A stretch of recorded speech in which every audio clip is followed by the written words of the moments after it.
സാഗരമധ്യത്തിൽ പെട്ടു ഞാൻ ഉഴലുമ്പോൾ, ദുഃഖത്തിൻ സാഗരമധ്യത്തിൽ പെട്ടു ഞാൻ ഉഴലുമ്പോൾ, നൗകയുമായി നാഥ വന്നിടണേ, ഒരു കര നീ എത്തിച്ചിടണമേ. യേശുവേ യേശുവേ യേശുവേ യേശുവേ. പരിശുദ്ധ പരമ ദിവ്യകാരുണ്യത്തിന് ആരാധനയും സ്തുതിയും പുകഴ്ചയും ഉണ്ടായിരിക്കട്ടെ. ദൈവസന്നിധിയിൽ നമുക്ക് എഴുന്നേറ്റ് നിൽക്കാം. ദൈവകരുണയുടെ തിരുനാളിനായി പ്രത്യേകം നമ്മൾ പ്രാർത്ഥിച്ചൊരുങ്ങുന്ന ദിവസങ്ങളാണ്.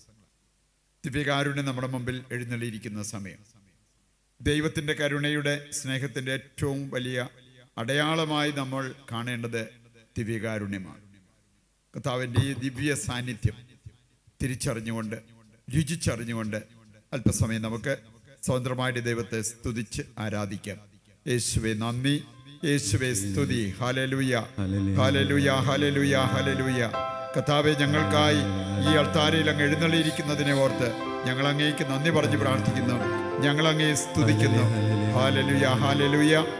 യേശുവേ നന്ദി, യേശുവേ നന്ദി, യേശുവേ നന്ദി. പരിശുദ്ധ പരമ ദിവ്യകാരുണ്യത്തിന് എന്നേരവും ആരാധനയും സ്തുതിയും പുകഴ്ചയും ഉണ്ടായിരിക്കട്ടെ. നമുക്ക് ഈ മണിക്കൂറിൻ്റെ എല്ലാ അനുഗ്രഹങ്ങളും നമ്മുടെ മേൽ, നമ്മുടെ കുടുംബത്തിൻ്റെ മേൽ, ഈ ഭൂമിയിൽ ഉടനീളം വന്ന് വീഴുവാൻ നമുക്ക് ആഗ്രഹിച്ച് പ്രാർത്ഥിക്കാം. ഇത് ദൈവത്തിൻ്റെ കരുണയുടെ പ്രത്യേക മണിക്കൂറാണ്. അപ്പം അതുകൊണ്ട് തന്നെ ഇപ്പോൾ പ്രാർത്ഥിക്കുന്ന നമുക്ക് എല്ലാവർക്കും ആ കരുണയുടെ നിറവ് ലഭിക്കുവാൻ ആഗ്രഹിച്ച് പ്രാർത്ഥിക്കാം. ഈശോയുടെ തിരുഹൃദയത്തിൽ നിന്ന് ഞങ്ങൾക്ക് കാരുണ്യ സ്രോതസ്സായി ഒഴുകിയിറങ്ങിയ തിരുരക്തമേ, തിരുജലമേ, ഞങ്ങളങ്ങിൽ ശരണപ്പെടുന്നു. ഈശോയുടെ തിരുഹൃദയത്തിൽ നിന്ന് ഞങ്ങൾക്ക് കാരുണ്യ സ്രോതസ്സായി ഒഴുകിയിറങ്ങിയ തിരുരക്തമേ, തിരുജലമേ, ഞങ്ങളങ്ങിൽ ശരണപ്പെടുന്നു.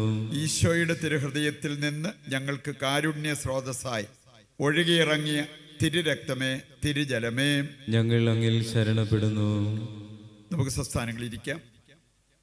ഏതാനും കാര്യങ്ങൾ ദൈവ വചനത്തിൻ്റെ വെളിച്ചത്തിൽ നമ്മൾ ധ്യാനിച്ച്, ദൈവകരുണയെ ധ്യാനിച്ച് നമ്മൾ പ്രാർത്ഥിക്കാം. അപ്പസ്തോല പ്രവർത്തനങ്ങൾ 1-ാം അധ്യായത്തിൻ്റെ 14-ാമത്തെ വചനം. ഇത് 2-ാം അധ്യായത്തിൽ സംഭവിച്ച വലിയൊരു കാര്യത്തിനുള്ള ഒരുക്കമായിരുന്നു എന്ന് നമുക്ക് അറിയാൻ പറ്റും. അപ്പസ്തോല പ്രവർത്തനം 2-ാം അധ്യായത്തിൽ നമ്മൾ കാണുന്നത് ആദ്യത്തെ പന്തക്കുസ്തായാണ്. അതിന് അവരെങ്ങനെ ഒരുങ്ങി എന്നുള്ളത് 1-ാം അധ്യായത്തിൻ്റെ 14-ാമത്തെ വചനത്തിൽ നമുക്ക് കാണാൻ പറ്റും. ഈ ദൈവകരുണയുടെ തിരുനാളിന് നമ്മെ ഒരുക്കുന്ന വളരെ പ്രധാനപ്പെട്ട 3 കാര്യങ്ങൾ ഈ വചനത്തിൽ നമുക്ക് കണ്ടെത്താൻ പറ്റും.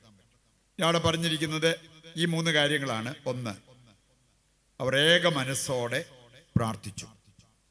2-ാമത്തെ കാര്യം, അവർ പരിശുദ്ധ കന്യകാമറിയത്തോട് ചേർന്നിരുന്ന് പ്രാർത്ഥിച്ചു.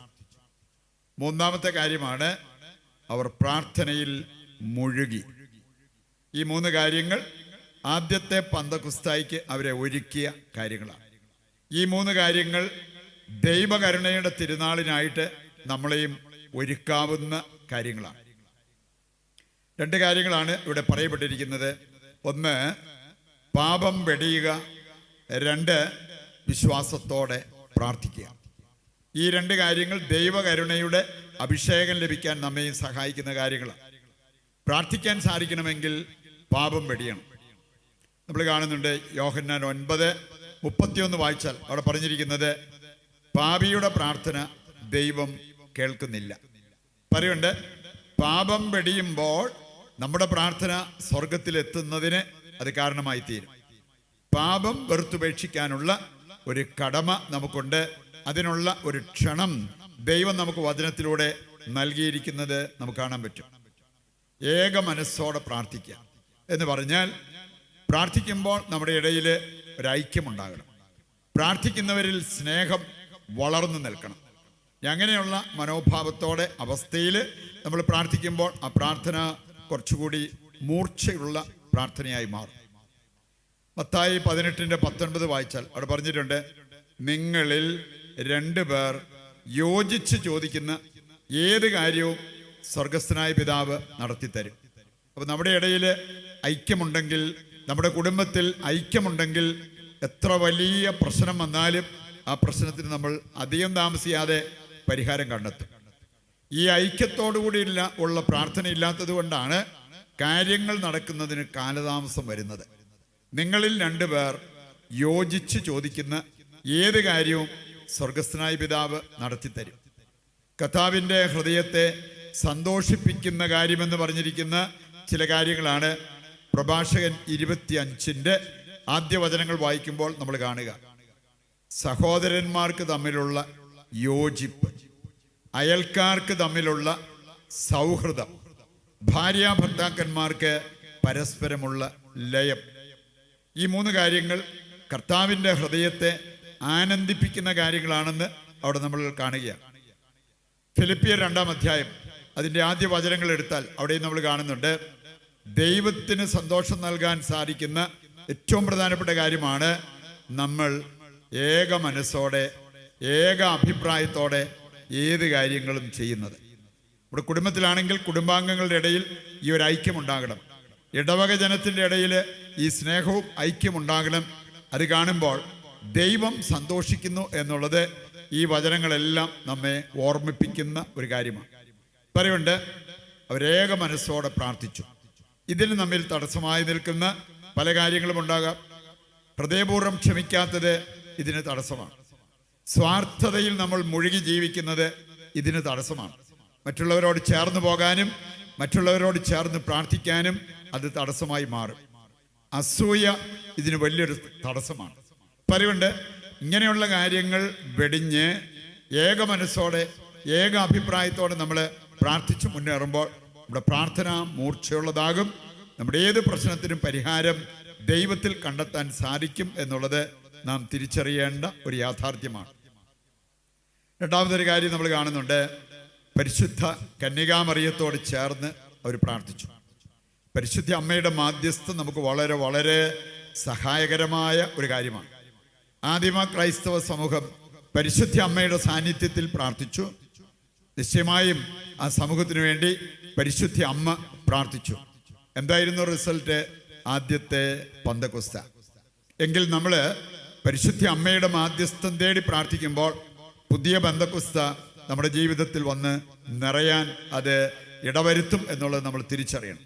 അപ്പം അങ്ങനെയാണ് ദൈവ കരുണയുടെ ആ ഒരു നിറവ് സ്വീകരിക്കാനും ഈ പരിശുദ്ധ അമ്മയുടെ മാധ്യസ്ഥം നമ്മളെ സഹായിക്കും എന്നുള്ളത് നാം തിരിച്ചറിയേണ്ട ഒരു കാര്യമാണ്. പ്രിയപ്പെട്ടവര്, നമ്മുടെയൊക്കെ കുടുംബത്തിൽ, നമ്മുടെയൊക്കെ വ്യക്തി ജീവിതത്തിൽ, നമ്മുടെയൊക്കെ സമൂഹത്തിൽ പരിശുദ്ധ കന്യകാമറിയത്തിന് കൊടുക്കേണ്ട സ്ഥാനം നമ്മൾ കൊടുത്ത് ഈ അമ്മയുടെ മാധ്യസ്ഥം തേടി പ്രാർത്ഥിച്ചാൽ നമുക്ക് സ്നേഹത്തിനോ ദൈവകരുണയ്ക്കോ സമ്പത്തിനോ സൗഖ്യത്തിനോ ഒരു കുറവും വരില്ല എന്നുള്ളത് നാം തിരിച്ചറിയേണ്ട വലിയൊരു യാഥാർത്ഥ്യമാണ്.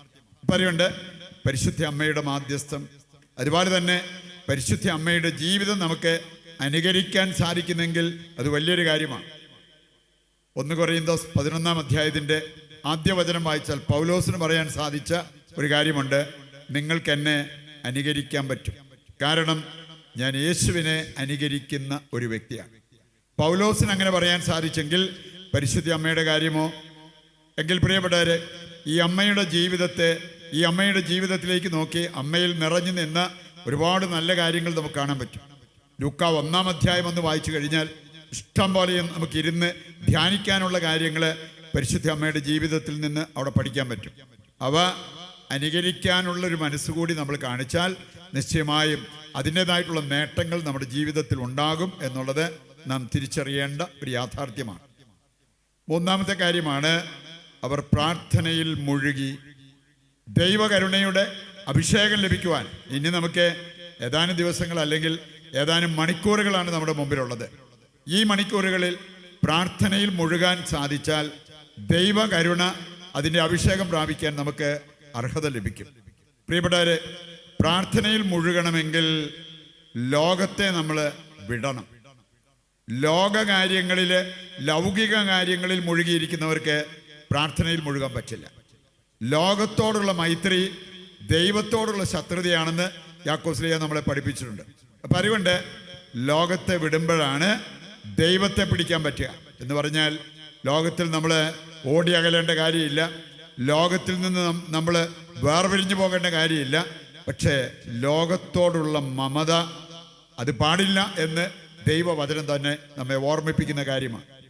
മത്തായി 6-ാം അധ്യായം വായിക്കുമ്പോൾ അവിടെ പറഞ്ഞിട്ടുണ്ട്, ലോകത്തെയും ദൈവത്തെയും ഒരുപോലെ സ്നേഹിക്കാൻ ആർക്കും പറ്റില്ല. പറയുണ്ട്, ആത്മീയ കാര്യങ്ങളിൽ മുഴുകാൻ, പ്രാർത്ഥനയിൽ മുഴുകാൻ സാധിക്കണമെങ്കിൽ ലോകത്തെ നിർത്തേണ്ടടുത്ത് നമ്മൾ നിർത്തണം. ലോകത്തെയോ ലോകത്തിലുള്ള വസ്തുക്കളെയോ സ്നേഹിക്കരുത് എന്നുള്ളത് യോഹന്നാൻ ശ്ലീഹായി നമുക്ക് തന്നിരിക്കുന്ന വലിയൊരു നിർദ്ദേശമാണ്. 1 യോഹന്നാൻ 2-ാം അധ്യായം അതിൻ്റെ 16-ാമത്തെ വചനമെടുത്താൽ അവിടെ പറഞ്ഞിട്ടുണ്ട്, കണ്ണുകളുടെ ദുരാശ, ജഡത്തിൻ്റെ ദുരാശ, ജീവിതത്തിൻ്റെ അഹന്ത, ഇവ ലോകത്തിൻ്റെതാണ്, ദൈവത്തിൻ്റെതല്ല. അതുകൊണ്ട് തന്നെ ദൈവത്തിൻ്റെ മക്കളായി വ്യാപരിക്കാൻ ആഗ്രഹിക്കുന്നവര് ഇക്കാര്യങ്ങൾ അവരുടെ ജീവിതത്തിൽ നിന്ന് മാറ്റി നിർത്തണം എന്നുള്ളത് ഈ വചനഭാഗം നമുക്ക് തരുന്ന സന്ദേശമാണ്. പ്രിയപ്പെട്ടവരെ, ഇക്കാര്യങ്ങൾ ഹൃദയത്തിലേക്ക് ഏറ്റെടുത്തുകൊണ്ട് അതനുസരിച്ച് നമ്മുടെ ജീവിതത്തെ ഒന്ന് ക്രമീകരിച്ച് ശേഷിച്ച ദിവസങ്ങൾ, ശേഷിച്ച മണിക്കൂറുകൾ നാം പ്രാർത്ഥനയിൽ മുഴുകുന്നെങ്കിൽ, നമ്മുടെ ജീവിതത്തെ ക്രമീകരിക്കാൻ നമ്മൾ തയ്യാറാകുന്നെങ്കിൽ ദൈവകരുണയുടെ അഭിഷേകം നമുക്ക് ഏറ്റെടുക്കാൻ പറ്റും. ഈ അഭിഷേകം നമുക്ക് ഏറ്റെടുക്കാൻ സാധിച്ചാൽ ഈ അഭിഷേകത്തിലേക്ക് ലോകത്തിലെ നയിക്കുന്ന ഉപകരണങ്ങളായിട്ട് നമുക്ക് മാറുവാൻ സാധിക്കും. അതിനുവേണ്ട കൃപയ്ക്കും അനുഗ്രഹത്തിനുമായിട്ട് ദൈവത്തോട് നമുക്ക് പ്രത്യേകം പ്രാർത്ഥിക്കാം. നമ്മുടെ പ്രത്യേക നിയോഗങ്ങളും സ്വർഗത്തിലേക്ക് ഉയർത്തിക്കൊണ്ട് താഴ്ന്ന സ്വരത്തിൽ കർത്താവിനെ സ്തുതിച്ച് ദിവ്യകാരുണ്യത്തിൻ്റെ ആശീർവാദം നമുക്കിപ്പോൾ സ്വീകരിക്കാം. യേശുവേ നന്ദി, യേശുവേ സ്തുതി, ഹല്ലേലൂയ.